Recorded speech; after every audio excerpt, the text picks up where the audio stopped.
Hi, everyone. My name is Ido Akinde. Everyone calls me ID. So episode 2 in season 3, solution validation. This time around, we'll talk about the concept of designing solutions either for demand or for supply, okay? So in the world of startups, there is a way to think about designing your solutions. All right, let me say that differently. There is a preference to how you think about designing your solutions. And if you spend enough time around startup ecosystem players, or enablers, investors, accelerator leaders, other ecosystem leaders, ecosystem support organizations, and people, you will notice that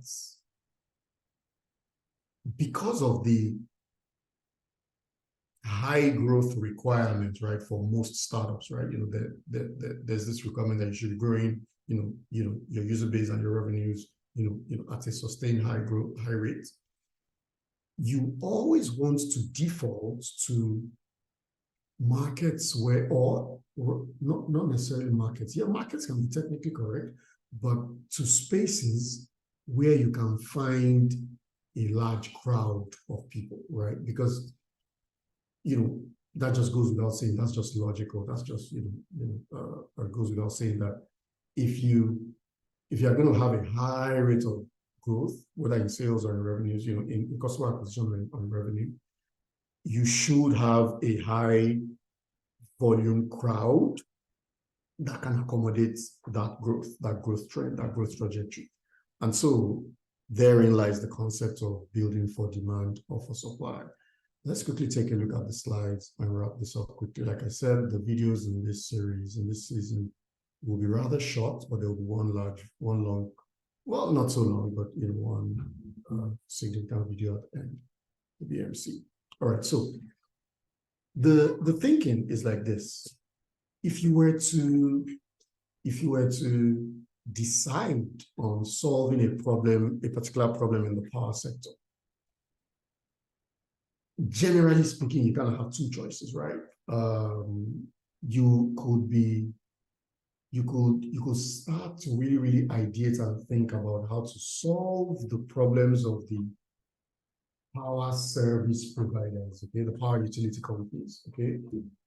Or you could think about how to solve the power needs of millions of the consumers who are the customers of those power utilities. So whenever so let's take the power example, okay, the power sector example. In Nigeria, the power utility or the power entity, the national grid, the entity that manages the national grid is called the PHCN.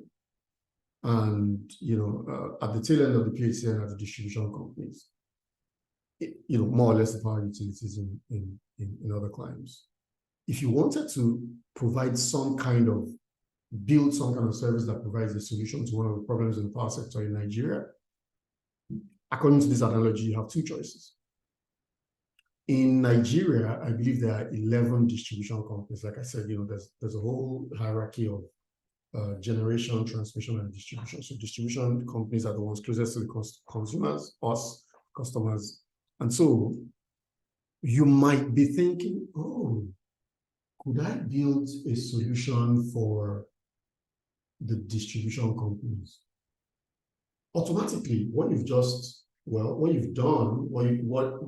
the limitation of that kind of thinking is that in Nigeria, you cannot have more than 11 customers.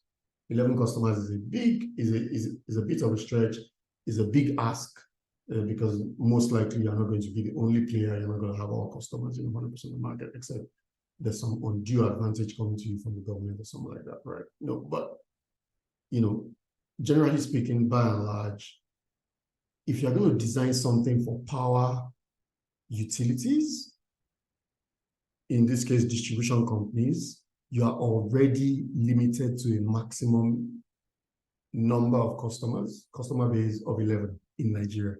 Yes, each ticket size may be large, but that's just 11 customers, right? 11 customers. Okay. Having said that, that's option A. Option B, excuse me. Option B. The alternative is that you could rework or reconfigure that solution and think about how to sell some kind of service, at least deliver a service and receive compensation in return for that service from the 200 million Nigerians that are served by these 11 distribution companies. Sometimes, in order to achieve this, you may need to pass through that entity. So you may need to pass through the disco to get to them. Sometimes it does happen like that, especially with schools, right? If you want to sell anything to students, most likely if you go direct, you may not have the brand to leverage on. You may not have a lot of leverage to exploit, right? But if you instead pass through, the entity, then you have access to them. But at least you're mindful that regardless of whether that entity is a customer to you, whether they're paying you for some service, the optimal situation is that you should be making money from each of those customers, right? So imagine that you're making $1 per month from 200 million Nigerians, right? Let's say 1/4 or half of 200 million Nigerians, right? Every month. I mean, that's quite a tidy sum, So it's the same principle, applied across all of those examples. But if you look at it, the first principle is power. The first scenario is power sector. Do you want to serve power utilities or do you want to serve power users?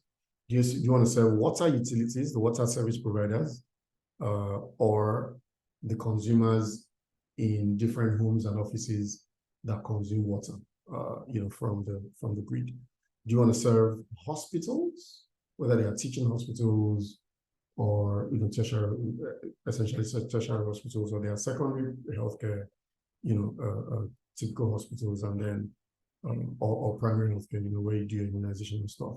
Do you want to serve those guys? Again, those guys have a finite number. But if you think about citizens of a country, or people in a particular age bracket, or in a particular demographic, in a particular income bracket, in a particular geographical area, would you provide some kind of service to them, right, for which they wouldn't mind paying you in exchange for that service? So ultimately, you want to think about crowds. That's the point of this. That's the point of this particular principle. When you're designing, you design for demand, right, which is for crowds, rather than for supply, which is for just a cluster of entities. Thank you very much. Without much further ado, I'd like to draw the curtains on this one. Thank you for tolerating my hallucinations.